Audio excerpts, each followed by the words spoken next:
அண்ணலாரின் அவை. ஒரு மனிதர் இன்னொருவரின் இரையச்சம் நற்குணம் குறித்து புகழ்கிறார். இத்தகைய நேரங்களில் மனிதன் பகட்டு எண்ணத்திற்கு பலியாகிவிடும் ஆபத்து இருக்கிறதில்லையா? எனவே அண்ணலார் அப்படி புகழ்ந்தவரை தடுத்தார். நீர் சகோதரரை நரகத்தில் ஆழ்த்திவிட்டீர் என்று கூறினார். ஒரு மனிதரை குறித்து ஏதேனும் புகழ்ந்து கூற வேண்டிய அவசியம் ஏற்பட்டால், நான் இன்னவர் நல்லவர் என்றே கருதுகிறேன் என்று சொல்லுங்கள்.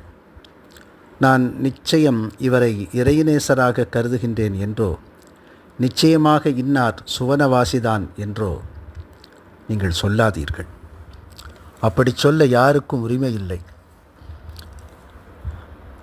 எவரை ஒருவன் சுவனவாசி என்று கூறுகிறானோ அவன் இறைவனின் பார்வையில் மனிதன் உயிரோடு இருக்கிற வரைக்கும் இறை நம்பிக்கையின் சோதனை களத்தில்தான் இருக்கிறான்.